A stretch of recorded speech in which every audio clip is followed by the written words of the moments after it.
안녕하세요. 부자금융 트레이너 백승혜입니다. 안녕하세요. 정혜령입니다. 네, 오늘은 뭐에 대해서 얘기를 하려고 하느냐면요. 첫 번째 시간이죠. 경매는 왜 나오는가의 화두를 가지고 쉽게, 어렵게 그렇게 한번 얘기를 모두 다 다뤄보려고 합니다. 정 대표님, 경매는 왜 나오는 걸까요? 경매는 한마디로 말하면은 채무를 변제하지 못해서 나오는 거죠. 예를 음, 들면 어떤 사람이 그 상대방에게 받을 돈이 있는데 그걸 변제하지 못하면 그 소위 말하면 이제 그 채무자 측의 재산을 팔아서라도 강제로 음, 팔아서라도 자기 채권을 회수하고자 하는데 그 목적이 있죠. 그 방법 중에 하나가 이 바로 경매가 아닌가 그렇게 생각이 음. 듭니다. 보통 이런 얘기 많이 하시는 것 같아요. 이제 경매는 왜 나올까요? 하고 질문을 하시는 분들도 있지만 예. 솔직히는 경매를 당한다라는 음, 표현들을 많이 쓰고 실제로 뭐 뉴스나 드라마 같은 데를 음, 보면 뭐 경매를 당해서 막 이렇게 끌려 나오시는 분들 집에서 이제 저희끼리 명도라고 하는데 이제 그런 것들을 보시면서 이미지가 좀 안 좋게 자리 잡고 있는 것 같아요. 그래서 솔직히 이제 저희는 경매를 저도 좀 한 8년 차 정도 됐고 대표님도 한 지금 10, 15년 예, 정도. 15년 예. 정도 되셨는데 경매에 대해서 좀 안 좋은 인식이 아직도 조금은 남아 있는 것 같거든요. 예. 그 점에 대해서는 이제 저도 그런 느낌을 가지고 있는데요. 결국 이제 어느 각도로 보느냐에 따라서 좀 차이가 음, 있겠죠.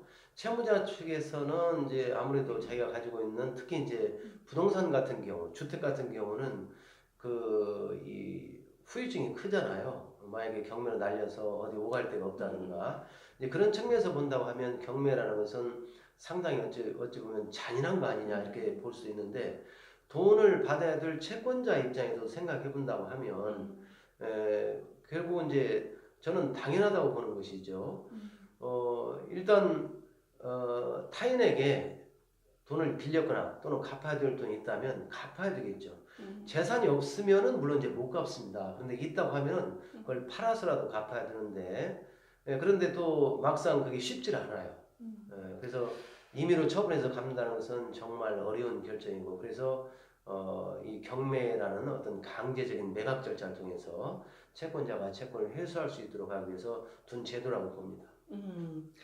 자, 이제 쭉 정의를 해주셨는데요. 제가 이 일반인들을 상대로 강의를 좀 해보면, 경매 강의를 가르쳐 드려보면, 너무나도 우리는 당연하게 알고 있는 채권자, 채무자라고 하는 용어조차도 굉장히 어려워하시는 분들이 많으세요.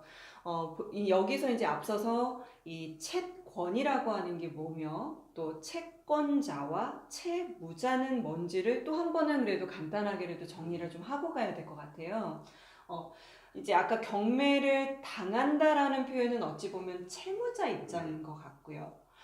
내 채무, 돈을 돌려받아야 되겠어라고 하는 건 채권자인 것 같아요. 맞습니다. 네, 그러면 채권자는 말 그대로 채무를 받을 권리가 있는 음. 사람을 줄여서 쓴 말인 건가요? 그죠? 네. 그렇죠. 쉽게 표현하면은 돈을 받을 권리가 있는 사람을 채권자라고 하는 것이고 음, 돈을 줘야 될 의무가 있는 사람 그런 음, 사람을 이제 채무자라고 하는데 근데 일반인들이 사실 이제 저런 용어가 생소할 수 있어요. 네.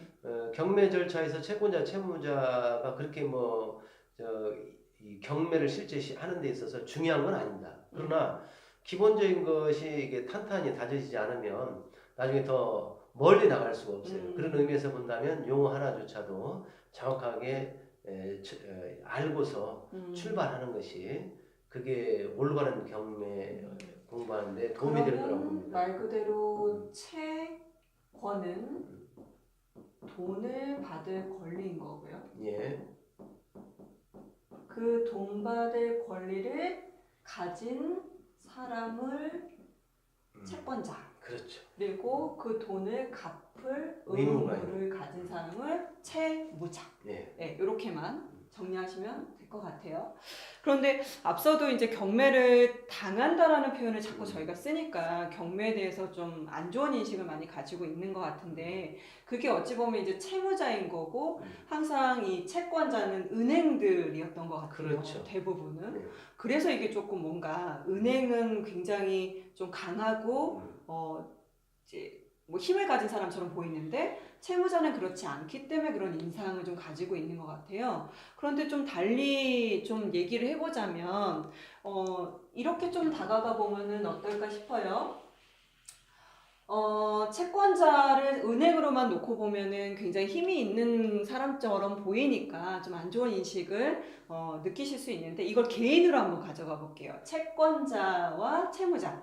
저희처럼 그냥 일반인인 거죠. 네. 일반인들끼리 만약에 돈을 똑같이 빌리고 빌려줬다라고 하는 가정으로 한번 얘기를 좀 다시 해보면 보다 좀 쉽게 경매를 이해할 수 있지 않을까 싶거든요. 그래야 경매는 왜 나오나요? 라고 하는 것에 대한 답도 좀 될 수 있을 것 같아요. 이렇게 가볼까요? 대표님 예를 들어서 제가 친구가 있는데 친구가 1억 원을 딱 빌려달래요. 예. 어떻게 하면 가장 제 돈 1억 원을 안전하게 돌려받을 수 있을까요? 가급적이면 이제 가까운 사이에서는 돈을 빌려주고 빌리는 네. 것은 삼가하는 게 좋습니다. 아, 예. 친구도 잃고 돈도 잃고 하는 네. 그런 말이 있어요. 그러나 이제 꼭 필요할 때에는 예를 들어서 친구가 이제 뭐 사업자금으로 유용하게 사용을 한다든가 그렇게 해서 더 크게 발전할 가능성이 있다면 그때는 뭐 빌려주는 것이 고라함이 있겠죠. 다만 이제 문제는 뭐냐면 내가 빌려준 돈을 받을 수 있느냐 그걸 항상 염두에 두셔야 돼요. 네. 빌려준 사람 입장에서는요. 그래서 이제 친구 간에는 이제 금액이 작거나 또 잘 아는 지인 사이거나 또는 친척이거든 친구든 이런 가까운 사이에 있을 때는 보통 이제 돈을 빌려주면서 차용증이라는 걸 하나 받는 것이 일반적입니다. 그쵸. 예. 차용증이라도 꼭 받아야죠. 예, 차용증을 하나 받는 것은 이제 증거물이에요. 나 이렇게 네. 얼마를 당신에게 빌려줬다. 네. 증거물인데 이 차용증은 나중에 그 채무자가 이게 돈 빌려간 채무자가 임의로 변제하지 않으면 돌려받는데 매우 어려울 수가 있어요. 왜 그러느냐? 네. 결국은 이제 첫째 이 차용증을 받고 돈을 빌려주는데 받으려면은 첫째는 채무자가 재산이 있어야 돼. 재산이 없으면은 받을 방법이 없어요. 또 재산이 있다 하더라도 바로 차용증 가지고 집행을 못 해요. 임의로 변제하지 않으면 아까 앞에서 말씀드린 바대로 경매로 가야 되잖아요. 그러면 이제 채무자가 가지고 있는 재산을 경매 절차를 통해서 매각을 시킨 다음에 그 매각 대금으로부터 채권자가 돈을 받는 거예요. 이게 경매 절차의 주 목적입니다. 근데 채무자의 재산이 첫째 있어야 되고 있다 하더라도 일단 경매를 신청하려면 차용증만 받은 상태에서는 또 소송을 제기를 해야 됩니다. 그러면 차용증은 결과적으로 소송이라고 하는 절차를 한 번 더 거쳐야지만 제가 그렇죠. 돈을 받아올 수 있는 그렇죠. 거네요. 소송을 통해서 빌려준 돈을 돌려달라 이런 취지의 소송을 제기해서 판결을 받아야 그 판결을 가지고 경매 신청이 가능해요. 판결이라고 하는 건 결과적으로 판사가 어떤 그 결론을 내주는 걸 그렇죠. 판결문이라고 하는 건가요? 예. 보통 소송은 어느 정도 걸리나요? 보통 이런 대여금 소송 같은 경우 이게 빌려준 것을 보통 이제 대여금이라고 그러거든요. 네. 대여금 소송 같은 경우는 1심이 끝나는데 약 한 6개월 걸립니다. 6개월 정도 걸리고 뭐 또 1심이 선고됐다 하더라도 거기에 원고든 피고든 불만 있는 사람은 또 상급심에 상소를 할 수 있거든요. 바로 2심에 이제 상소하는 걸 항소라고 하는데 네. 그 항소심에 또 끝나려면 한 또 6개월 또 그 2심이죠. 거기도 불만 있는 사람은 또 대법원에 상고를 할 수 있고 그거까지 간다면 한 1년 6개월 정도 길면 2년도 갈 수 있어요. 네. 사안에 따라서는. 그래서 돈 빌려주고 받는데 그 전제 절차인 판결을 얻는 데만 해도 약 한 1년 6개월에서 2년 가까이 갈 수도 있다. 그래서 가급적이면 차용증을만 받고 돈 빌려주는 것은 좀 삼가해야 될 걸로 보여집니다. 네, 그러면은 제가 지금 친구한테 돈 빌려주는 것을 차용증만 쓰면 나중에 그 친구가 돈을 갚지 않았을 땐 제가 소송을 가야 된다는 그렇죠. 거고 그 소송을 거의 한 1년에서 2년 정도는 길면 끌어야지만 2년도 갈 수 있고. 네, 최악의 경우 그렇게 가야지만 결과적으로 판결문이라고 하는 걸 얻어서 이 판결문을 가지고 경매 신청할 수 경매 있죠. 신청을 할 수 있는 네. 거군요. 재산이 있다면. 만약 없는 경우에는 어떻게 되나요? 없는 경우는 판결이 있어도 돈 못 받는 거죠. 아, 재산 없으면. 그러면 차용증 받고 소송으로 가서 판결문을 받았다 하더라도 그 사람의 재산이 없으면 돈을 못 받을 수 있는 그렇죠. 거네요. 그러면 좀 더 안전하게 100%좀 돌려받을 수 있거나 좀 더 가능성이 있는 것은 그러면 근저당일까요? 저당? 네, 예, 저당권. 담보를 잡아야 된다는 것이죠. 담보. 네, 담보. 네. 그러니까 은행에서 이제 음. 거의 100% 가까이 대출이 나갈 때는 담보를 잡잖아요. 음. 그 이유가 채무자 측에서 나중에 그 변제가 도래했을 때 돈이 없다, 재산이 없다, 그럼 못 받잖아요. 그런 걸 염두에 두고 돈을 빌려줄 때 미리 채무자 측에서 어떤 담보가 있느냐, 특히 이제 부동산 같은 게 있으면 거기다 담보권 설정을 하는데 그 담보권 중 대표적인 것이 이제 물론 근저당권입니다. 근저당권을 설정하고 돈을 이제 대출해주고 그랬음에도 불구하고 나중에 변제를 하지 못하면은 근저당권에 의해서 바로 경매 신청이 가능해요. 절차는 그럼 어떻게 하면 되나요? 얘도 판결문 소송을 없이 가야 돼요? 소송 안 걸어도 돼요. 등기부등본 떼서 네. 그걸 가지고 법원에 가서 네. 경매 신청하면 바로 경매가 진행이 될 수가 있습니다.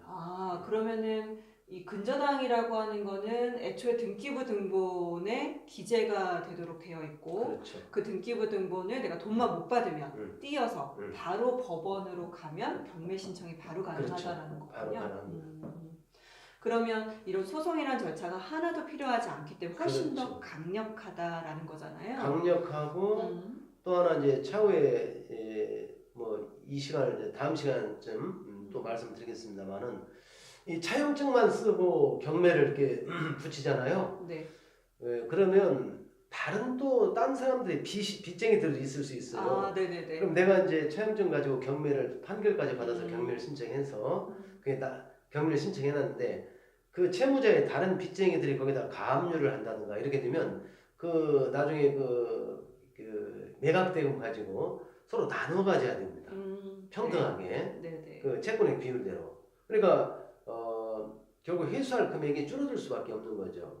근데 근저당권과 같은 담보권을 설정하게 되면 그렇게 되면 일단 나중에 그 해당 부동산이 경매가 돼서 매각이 됐을 때 그 매각대금 가지고 근저당권자한테 우선 주고 남는 돈이 있으면 다른 채권자들한테 주니까 채권 회수를 거의 100% 가까이 할 수 있는 그런 효과적인 수단이기도 하죠. 그럼 결과적으로는 이런 저당권이라고 하는 거고 담보권이라고 하는 건 먼저 내가 선점을 하는 거군요. 그렇죠. 네, 그래서 내가 벌써 딱 그 어떤 물건에 대해서 권리를 확보했기 때문에 그 뒤에 오는 사람들보다는 내가 앞서서 어떤 권리를 행사할 수 있는 거. 맞습니다. 네, 이게 저당권인 예. 거고 그게 담보군요.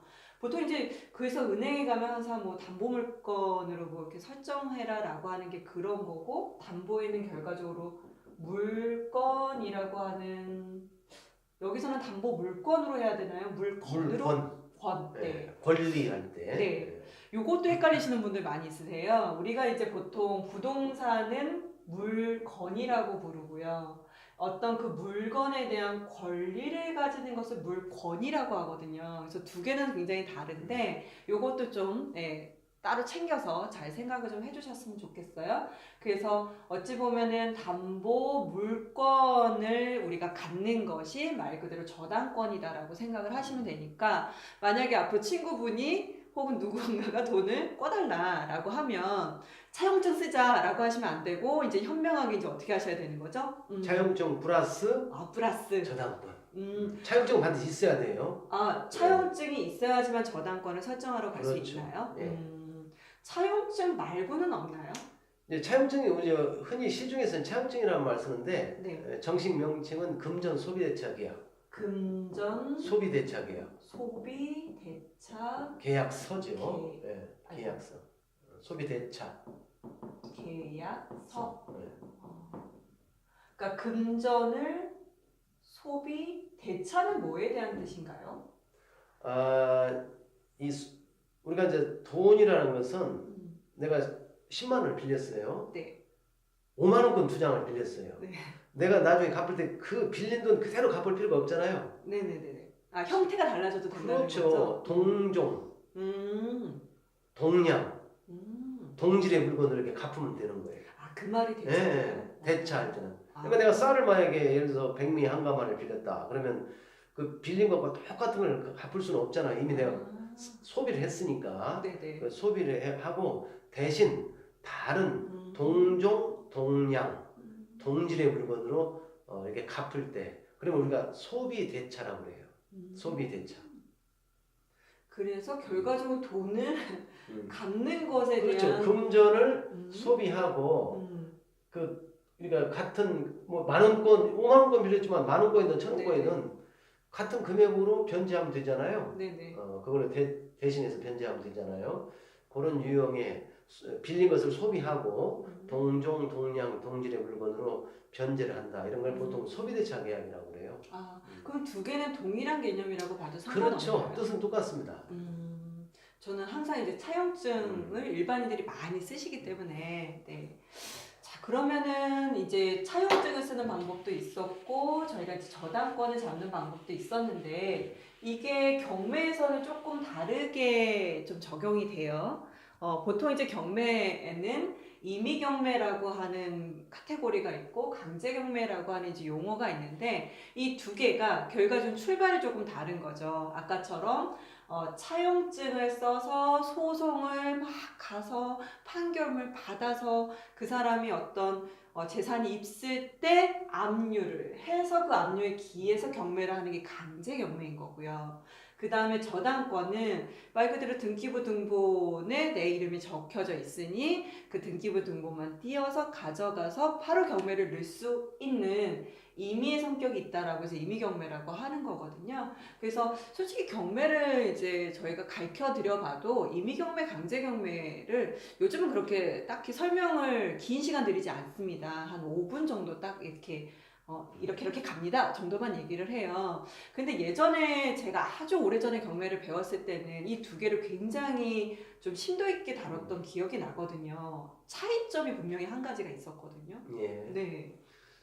차이점은 사실 이제 입찰자 입장에서는 강제 경매든 임의 경매든 어쨌든 그 절차가 강제 경매 절차를 임의 경매 절차가 준용하도록 돼 있어요.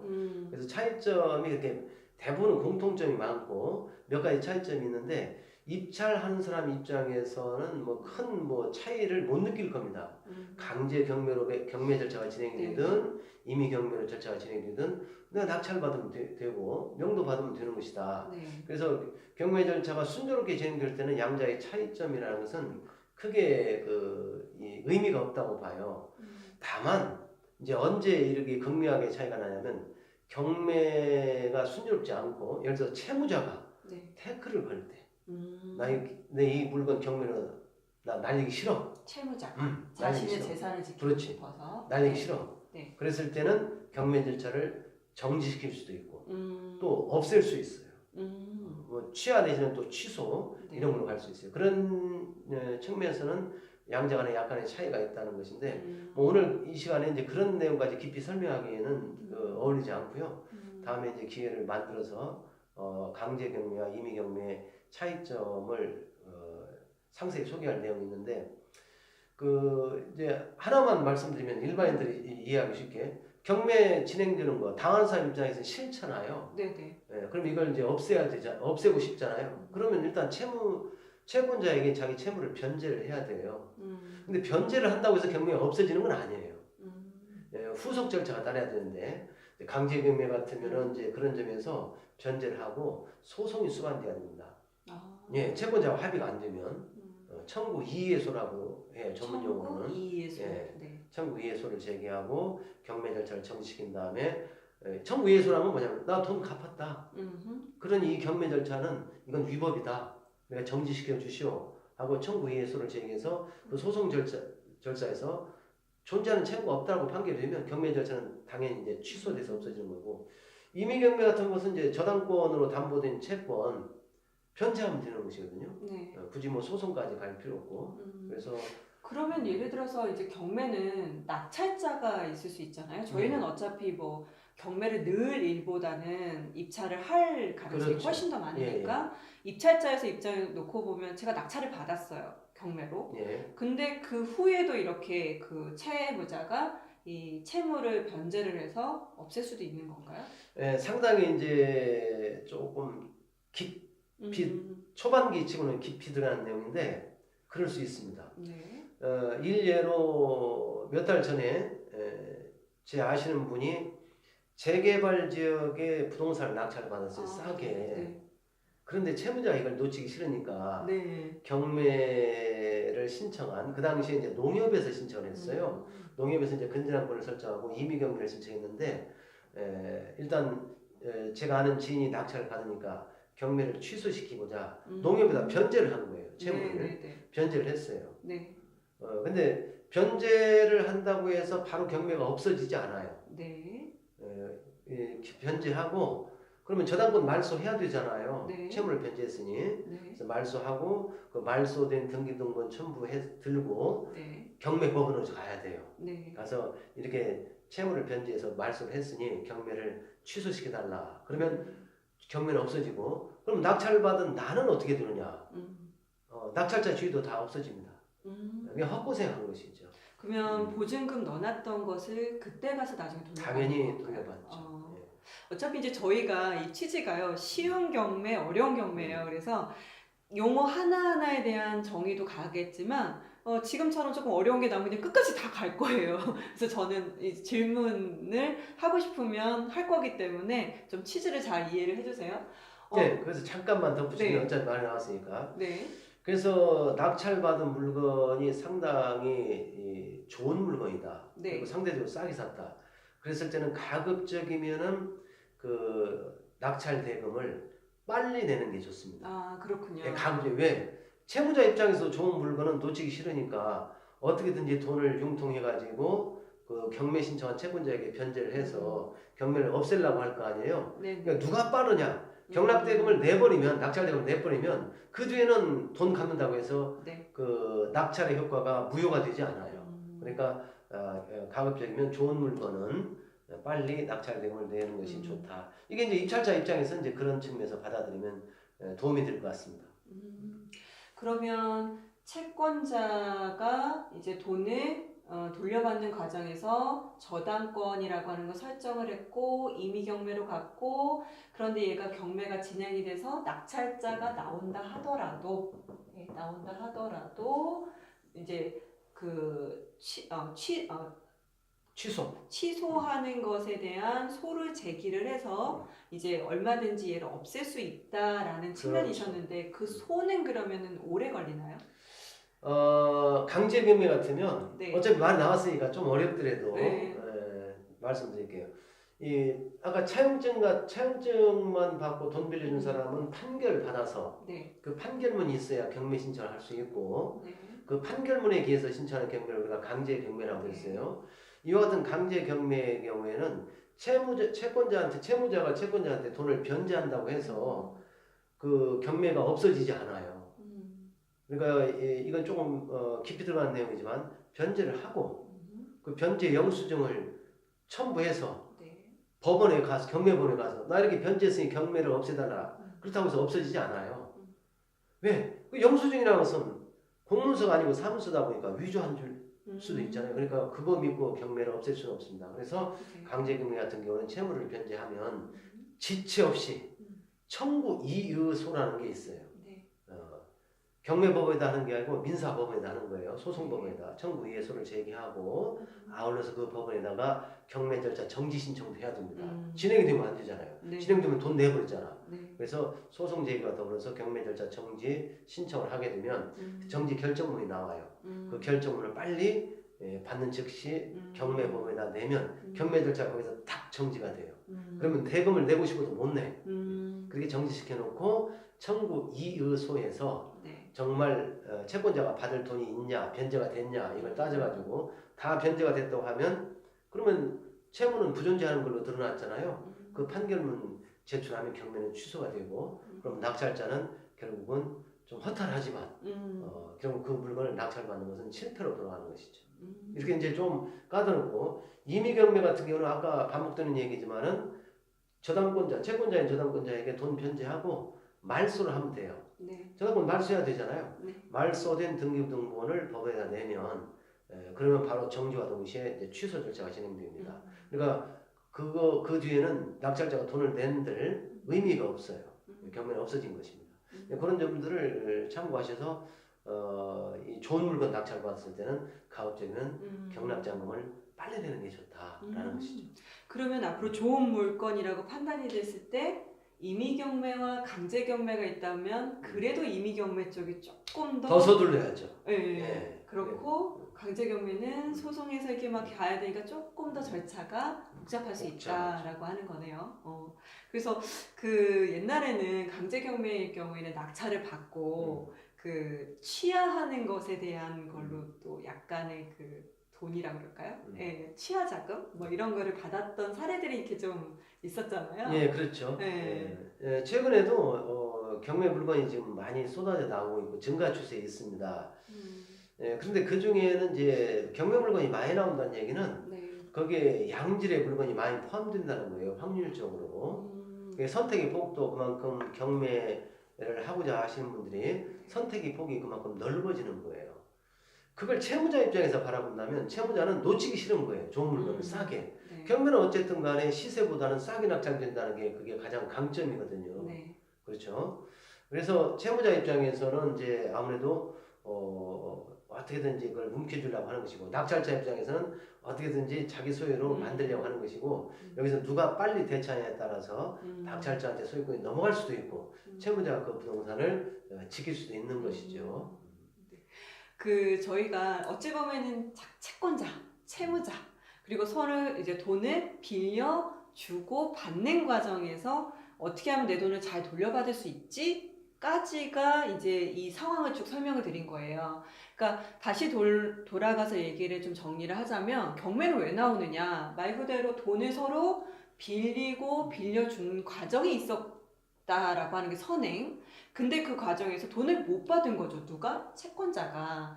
그러면 아까 우리가 경매를 당한다라고 하는 입장에서는 채무자 입장에서만 자꾸 생각을 했는데 이 경매라고 하는 절차는 이 공신력을 가진 법원이라고 하는 곳이 채권자 돈 너 못 받았지 이거를 돌려받을 수 있도록 내가 도와줄게. 대신 법원이니까 아주 공공정당하게 제대로 모든 절차를 거쳐서 정식으로 돌려줄게 라고 하는 거기 때문에요. 이 경매를 너무 부정적으로 생각하시는 분들이 상당히 좀 많이 있는데 그렇지 않다라는 거죠. 경기가 어려우면 어려울수록 뭐 또 좋으면 좋을수록 이 채권자들에게 자신의 돈 받을 수 있는 권리를 아주 정당하게 해주기 위한 절차다라고 생각하시는 게 좋을 것 같습니다. 그리고 이 과정을 통해서 모든 자금이 선순환할 수 있겠죠. 그래서 경매를 너무 부정적으로 생각하지 않으셨으면 좋겠다라고 하는 것에 대한 얘기를 오늘 채권자, 채무자 그리고 돈을 빌리려면 차용증 말고 저당권으로 이제 되도록이면 해서 해야 나중에 이렇게 손쉽게 경매로 가서 좀 받아올 수 있다라고 하는 것까지를 좀 정리를 해드렸습니다. 저희가 오늘 딱 첫 번째 질문은 그거였죠. 경매는 왜 나오는가? 그리고 채무자, 채권자, 임의경매, 강제경매 여기까지 이제 한 4개 정도의 용어를 가지고 설명을 드린 거고요. 저희 두 사람 모두 다 저도 경매학원 원장이었으니까 저도 경매 강의를 해봤고 정 대표님도 해보셨겠지만 저는 조금 손쉽게 좀 일반인들이 쉽게 이해할 수 있도록 좀 정리를 해서 해드렸던 강의였다면 아마 정 대표님은 너무나도 이제 아시는 게 많다 보니까 지금 얼핏 들으셨겠지만 굉장히 어려운 단어들이 한 30개 이상 나온 것 같아요. 이게 생각외로 교수님 정말 많이들 어려워하세요. 네. 지금 뭐 소비대차부터 시작해서 변제라고 하는 단어도 되게 어려워하고요. 그냥 어찌 보면 변제가 아니라 돈을 갚았어요. 이렇게 얘기하면 될 걸. 우리는 변제 뭐 이런 식으로 얘기를 하잖아요. 그렇죠. 네. 그래서 그런 것들을 이제 조금 손쉽게 저희가 풀기도 하고 굉장히 어려운 단어를 설명드리기도 하면서 그렇게 좀 조화를 맞춰 가보려고 합니다. 자, 오늘은 첫 시간이니까 여기까지 하도록 하고요. 요 다음에는 뭘 할 거냐면 그러면 우리가 아까 더 강력한 방법인 저당권이 있다라고 했는데 이 저당권, 돈을 빌려줄 때도 또다시 관리된 게 있어요. 그거에 대한 얘기를 해보도록 하겠습니다.